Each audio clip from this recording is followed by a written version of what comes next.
Well, hello again, guys. It's been a while, hasn't it? How are you? It's good to be back here on the leafy streets of Gosforth, even if someone has turned on the wind machine this morning. Yeah, shock. Now, I started making this video over a week ago, and here's the proof. Well, hello again, and here I am, guys, back in Germany after a full 72 hours away post-Euros, and I'm here for one reason only, and that is to find out, will Eddie Howe be the next England manager?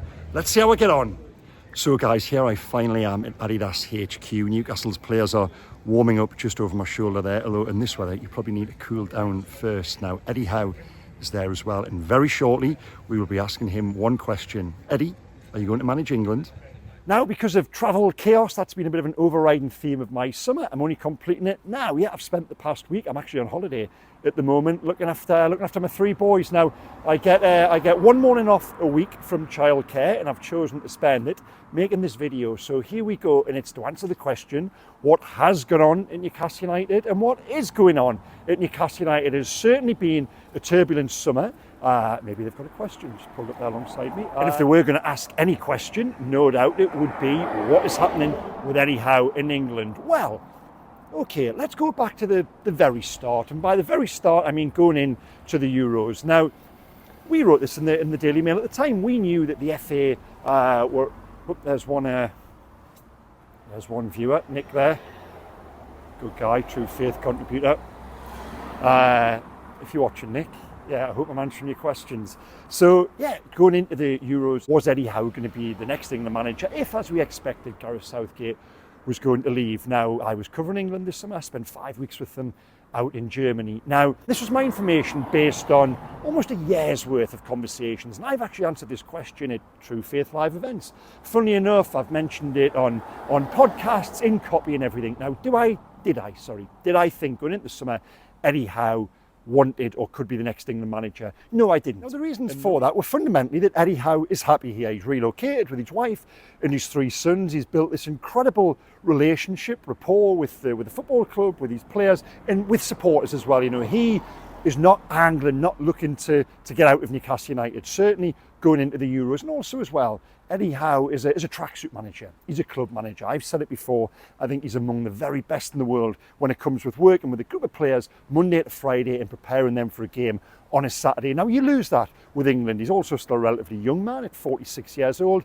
And I just think England for him was something that, yes, while he's very patriotic, I think he would like to manage England one day. It was always something I thought was either, the job after Newcastle for 5-10 years down the line. We were really confident, and a few of us had this information as well. You know, it's our job to keep on top of this, given he is the obvious best English candidate to replace Gareth Southgate. Going into the summer, I was pretty sure Eddie Howe was happy at Newcastle, and he was fully concentrated on what was going to play out over the next season, 2, 3, 4, 5 seasons here at least. Now, when did that change? Now, that changed the more we went through the Euros, and this brings us to the absolutely bonkers weekend of the PSR deadline. Now, as we went through the summer, just little bits started to come out that all was perhaps not well behind the scenes at Newcastle United. We're going to revisit the PSR weekend, by the way, because I've got a lot of information on that, a lot to pick through. Now, then towards the end of the Euros, we're out there in Germany, as I've said, and the information is that Eddie Howe would be among the very top picks of the FA. Gareth Southgate then leaves 1-2 days after the final, and I wrote the story in Mail Sport that Eddie Howe would, quote, have a decision to make if the FA did come knocking. Now, a couple of people replied, wise guys, and said, well, of course, that's stating the obvious. He's got a decision to make. Well, no, read between the lines, read the nuance of it. If Eddie Howe had been offered the England job a year ago, for whatever reason, I don't think there would have been a decision to make. It would have been, no, Newcastle United, I'm fully focused here, Champions League, we're on the way up. This is a once-in-a-lifetime opportunity at a unique football club. I'm happy here, no decision to make. If England come calling now, I do think there is a decision to make. And by that I mean the conditions that existed previously, well, Eddie's not entirely sure they exist now. And that goes back to last Friday in Germany. Now, we travelled out there for that. I'd really been back in the country 48 hours after getting back from the Euros, when I packed a bag again and went off on a flight to Adidas headquarters, their pre-season training camp there. Now, you can imagine how popular I am at home. Yeah, myself and my wife last had a civil conversation in about late May, I think it was. But anyway, yeah, on the theme of turbulence. So we go out to Germany, and then I'm expecting Eddie to give an answer which leaves the door open to England. We're then watching the team train in the morning, and the word around the camp is that Eddie's going to probably come out and shut it down and say he's fully committed to Newcastle. To be honest with you, I'll take you inside the tradecraft of what we do. I had the story written. I'd sent a dummy version back to London because I had to dash off afterwards across the Autobahn to catch a flight, which ultimately was delayed and I missed connections. But anyway, so yeah, Eddie comes into the room. London desk got prepared. They've got the headline written, Eddie shuts the door on England. He then sits down with us, and after 2 or 3 minutes of small talk, he said that he'd been out to Canada in the summer with his family. He was in America last summer. I said to him, what, this sounds like a recce for the 26 World Cup, Eddie. Should we be worried? He saw the funny side of it, but yeah, the laughter stopped when the questions started. And Eddie'd actually just done a gym session with us before he came in. I mean, his arms looked tremendous, I have to say. He was looking pretty pumped up there, and he certainly showed his muscles during the course of the next 25, 30 minutes. I kicked things off and I just said, expecting to have something ready. This wasn't Eddie sitting down. Okay, guys, what are we talking about? He knew what was coming. And I think the first question was, I said, have you got a message with regards to England? Anything you want to say to us before we get into the nitty-gritty of questions? He took a deep breath and he started with, right, okay. And what he then said, everyone in the room afterwards, as journalists, there was 7, 8 of us, national reporters, a couple of the local guys as well, you get together and we were just like, wow, we weren't expecting, I've stopped in my tracks. Wow, we weren't expecting that. And what he said was, now, and he was really careful, he was really considered. This wasn't just him giving an answer to satisfy us. This was a message being sent. If I am happy at Newcastle, if I feel the support of above, if I have the working conditions that I want, then I'm fully committed to Newcastle. He then gave a key quote, this was a couple of answers later, where he said, it's no good me saying to you guys, I'm happy and I will stay if the dynamic is not right. Crucially, he was talking to the new working structure above him at St James's Park. Now, he's lost key allies in Amanda Staveley and Murdoch Caducci. We've got to come back to that as well. In their place now are Paul Mitchell as sporting director in a story we broke at Mail Sport during the Euros, the new performance director, James Bunce. Now, these are two guys who have come in who Eddie doesn't really have a prior working relationship with. I believe that Dougie Freeman at Palace, that was the ticket almost that Eddie was signed up to as the new sporting director. That didn't happen at the 11th hour. Left the club in a little bit of a mess, which is apt as the refuse truck just pulls by us there. So yeah, it was all a little bit rubbish in the wake of we'll get past it. Sound quality and all that. So yeah, it wasn't very good in the wake of Dougie Freeman at the 11th hour saying no to Newcastle, then left them, almost scrambling around for a new sporting director.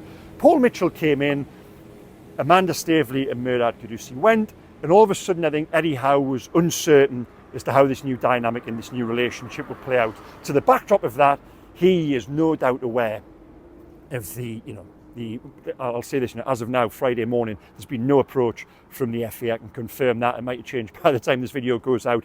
But he would no doubt have been aware of the admiration from the very top of the Football Association. Those two things coupled together, I think, gave him the confidence, whatever you want to say, to be as bold as he was with us on Friday. It was straight out of the Rafa Benitez playbook in many ways. He's always said he wanted to emulate Kevin Keegan.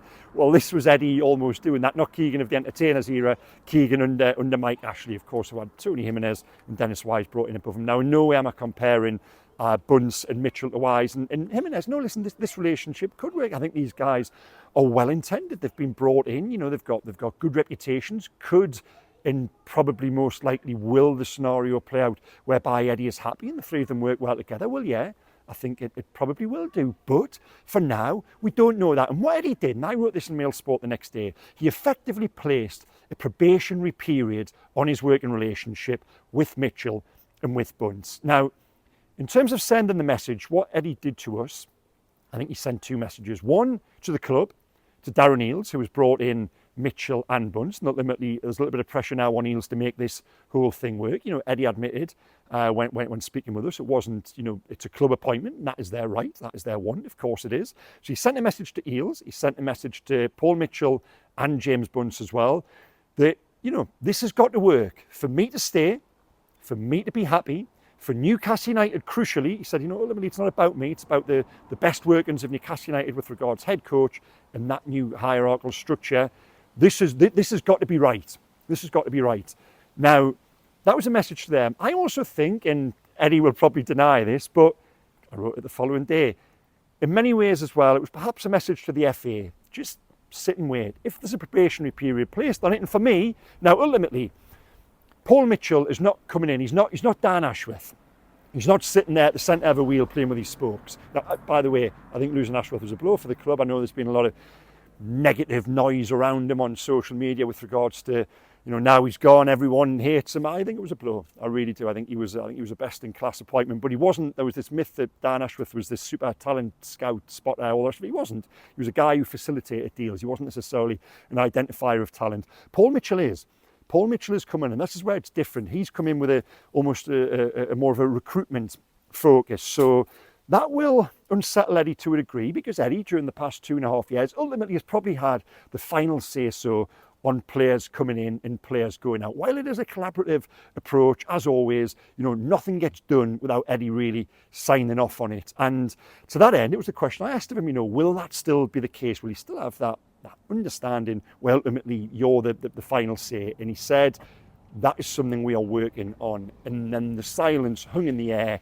And it was one of those moments where we, again, afterwards, we all spoke about it. And we're just like, wow, there's something here that's, I wasn't going to say it isn't right. We don't know if it's right just yet. That uncertainty is the word I keep coming back to. So long-winded way of answering I'm posing my own questions of me here, which I should be able to do. What did that mean by probationary period? I think ultimately it means, we'll see how this summer window plays out. What will they do in terms of recruitment? Eddie's always said, you live and die by your recruitment. You've got to get that right. In a PSR world, you cannot afford to get that wrong. So come the 1st of September, while I think over the course of the past week, Eddie's had some reassurances from above, I do think, talk is cheap, really, to a degree. Ultimately, how this plays out over the course of the next 6 weeks will determine whether Eddie Howe stays at Newcastle or not. And if I was the FA, and I wrote this, if the FA want Eddie Howe as the next England manager, they might as well go and appoint Lee Carsley, at least on an interim basis,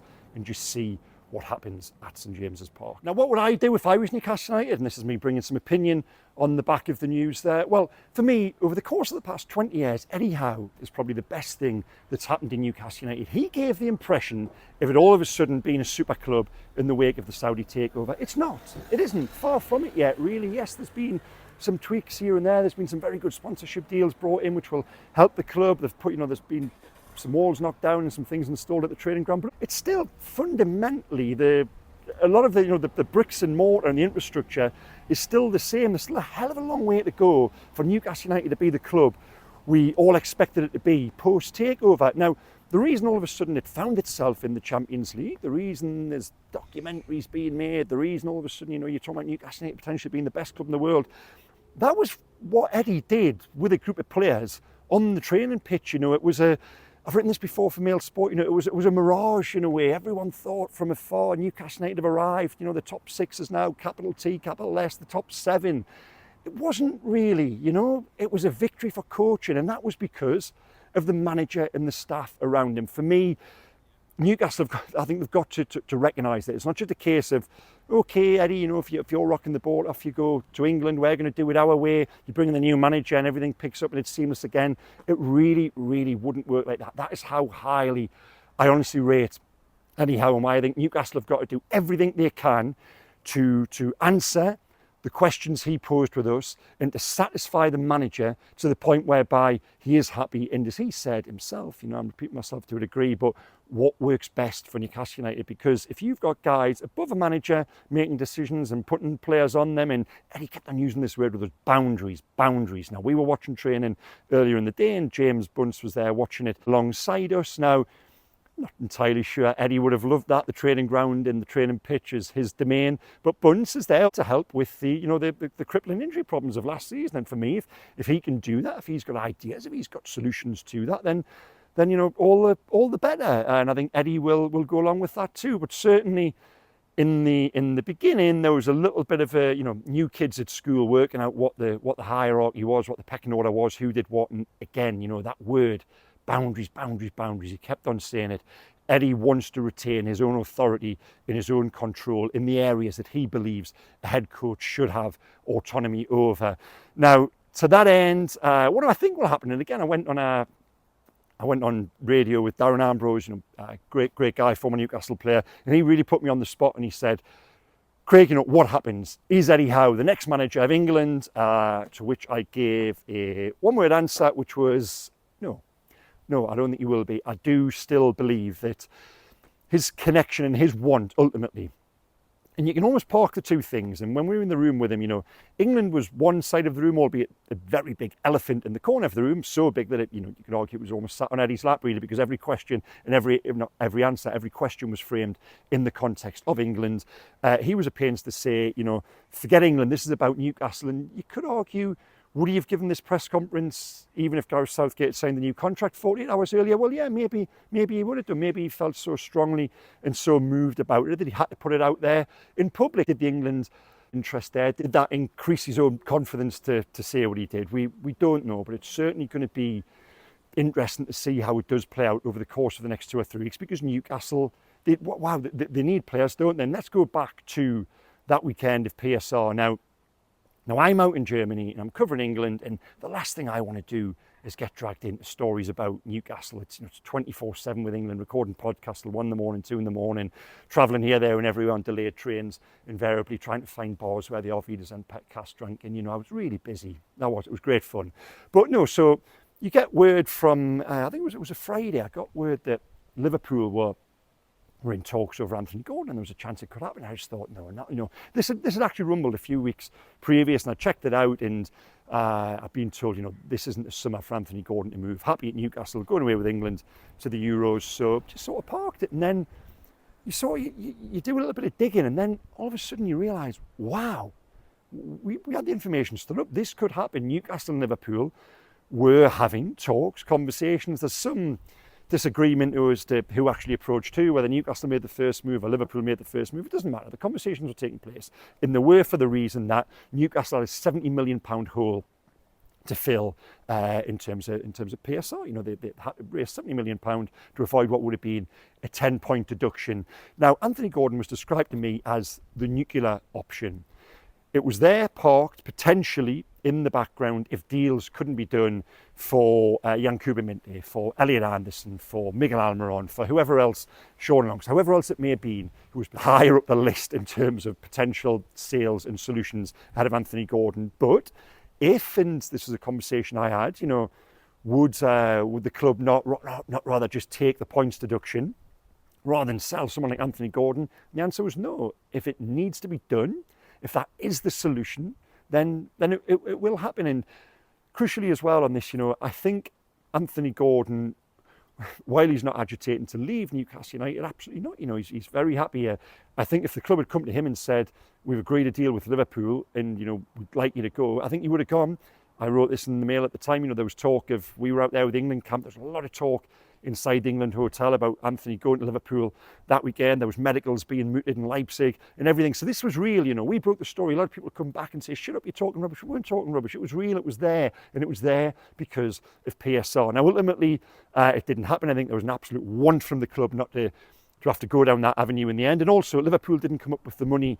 Newcastle, to sell Anthony Gordon for 60, 70 million pounds probably wasn't worth it. What, making 20, 25 million pound profit? I think if they'd come in with a £100 million offer, or certainly upwards of 80, I think there may have been movement, but ultimately Liverpool didn't come. So it did die out quite quickly, but it was there and it was still live, and there were still conversations taking place all the way over the weekend while Newcastle satisfy that PSR deficit. Now, how did they find themselves in that situation? And this is it was an absolutely mad, frenzied weekend, and some of the phone calls and some of the conversations we were privy to, it really was bonkers, and it was desperation stations for Newcastle. And what a shame it is that they've found themselves in a position whereby they've sold, for me, I haven't seen Yankuba Minte play much, just basically highlight reels here and there. Some score that great goal for Brighton the other day, by the way. But yeah, Newcastle need a right winger this summer. They're going to go out and buy a right winger. Miguel Almiron, I think, has reached his expiry. And they've sold Yankuba Minte, who looks to be one of the most exciting young right wingers in Europe, and they've done that because they've found themselves in a situation where they've overspent, they've miscalculated, whatever you want to call it, but it is mismanagement to find themselves in that situation. And I think Eddie Howe warned a long way out that this needed to be solved before the weekend of the PSR deadline. Elliot Anderson then goes, they then probably get a goalkeeper from Nottingham Forest who they don't necessarily want. On that, by the way, I still think there could be movement on James Trafford. Newcastle don't have a number 2, really. If Dubravka is going to go, and is Dubravka actually good enough to be a number 2 to Nick Pope? I think last season proved he probably isn't. And while there's still slight doubts over Nick Pope's fitness, Newcastle need to go and buy a number 2 goalkeeper. For me, they haven't got one. You might think that's ludicrous, signing another keeper. Well, yeah. And I think, at the start of the summer, terms with Trafford there, I think, were discussed and agreed, but that might be one they revisit. So lose those 2 players to find that for the club to find themselves in that situation. And Eddie said it to us, can't happen again. I think lessons do need to be learned from that. The deal making of Amanda Staveley, I think, which did solve the PSR headache, but within 10 days, 2 weeks, the news came that Amanda Staveley, Murdoch Caducci were leaving the club. Now, was this a shock? I wouldn't say a shock, I would go with surprise. We always thought at some point, because of the dilution of their shares over time, they never had the money to go with the Rubens and the PIF in terms of that regular capital cash investment. And because of that, their stake was always going to get to a point whereby it made more sense to sell. I just didn't think it was now. And my information is, I think in an ideal world, for Amanda Staveley, Murdoch Caducci, they probably would still be at the club. Now, what has gone on there behind the scenes, we've heard whispers it would take a little bit more research and getting certain things stood up to commit that to the public domain. Darren Eales is the man who's now charged with fundamentally being the head of the football club on the ground, and it always was. There was a little bit of, there was a power base here, a power base there, could get a little bit messy at times in terms of right hand and left hand with the club. But Amanda Staveley, Murdoch Caducci, wow, their legacy at the club, without them and without Amanda in particular, this deal wouldn't have happened. Newcastle wouldn't be owned by PIF. They will always have that. And they came in and through force of personality, through want, through ambition, through desire, through just a whirlwind really, they got stuff done. If you speak to people inside the club, they made things happen. Was it always, in keeping with standard football in practice, and were people on the outside at other clubs and agents and intermediaries and everything else sometimes looking and thinking, wow, what is going on there? That's a bit chaotic at times. Well, yes, it was. But ultimately, what was the end result? Well, they took the team from 19th in the table by appointing Eddie Howe, and by smart, brilliant recruitment, it's got to be said, they took them into the Champions League within 18, 19 months. For that is just incredible. And I always thought this about Amanda Staveley and Murdoch Caduci. They were well intended. They always wanted the best for the football club. As I've already touched on, yes, at times, was it best work in practice all the time? No, probably wasn't, but they got stuff done, and I've got nothing but, respect and admiration for the job they've done at Newcastle, and I think they leave with an absolutely incredible legacy. I do think the football club loses something for not having the 2 of them there, but they do with, with PIF, with Darren Eales, with this new structure. I think they wanted to go down a different route, shall we say, and wish them all the best, because wow, as I come back to that word, wow. What they have done through that force of personality, they've transformed the club, they've reconnected a broken club, the fan base with the players, with the management, everything together, and it is what we see now, and it's why we're going into this season, again, talking about, minus European football, of course, but potentially Newcastle getting back into the top 4 of the Champions League. That's the ambition, that's the aim. And, we were never talking about potential Champions League qualifying seasons 3, 4, 5 years ago where we saw. To that end, I think as a journalist covering the club and on behalf of you guys as fans, I think it's important to say thank you to both of those, because I think they did an absolutely brilliant job. Well, guys, I think that just about does it for now. I'm about to inherit my 3 kids again there for the afternoon session. And trust me, that is harder work than walking around with a selfie stick. I would have loved this to have culminated in a beer garden somewhere, but no, sadly not. Now, you'll probably be screaming back, what's happening with transfers? We've already touched on there, I think earlier, that, I think they will go back in for a goalkeeper at some point, a right winger, absolutely. Michael Elise was the one that come out of the season thinking would be the dream ticket, but that was always going to be ambitious. There is money there to spend. I don't think there's a great deal from what I told. Now, if you go back 12 months, just to rest this, when I said there was a £75 million budget for the summer, and This happens with X, not so much on here. I think this is a brilliant platform, but X comes back at you. If you write something or say something people don't want to believe, and we had that last week with Eddie's comments out in Germany, you know, the torrent you get back, and it always is an absolute vocal minority. I call them, it really is a minority. The majority of people on the street, on here, even on X, you know, generally are pretty good and pretty clever and pretty understanding, but there is that section that come back at you. Back to those conversations of 12 months ago about the £75 million budget, which was true. It was right, you know, it was real. And people don't want to believe that now going into this summer post PSR. Again, you know, the word is that the budget isn't huge, and Newcastle are going to have to be clever with what they do. While there's no specific number being put on it, the priority is going to be a centre half and the right wing, and probably now a second striker as well. Given Callum Wilson looks as if he's probably going to miss the start of the season as well. So I'm still on holiday for a couple of weeks, so I'll be back walking these streets and inside stadiums again at the start of the season. So please leave comments below the line, say hello, ask any questions. I'll try to get back to as many as I can in between entertaining 3 children. But it's been lovely, guys. I've really enjoyed this. Please hit like, please hit subscribe. I'm out of practice with that. So yeah, and we'll see you soon. Take care, have a good summer. Bye-bye.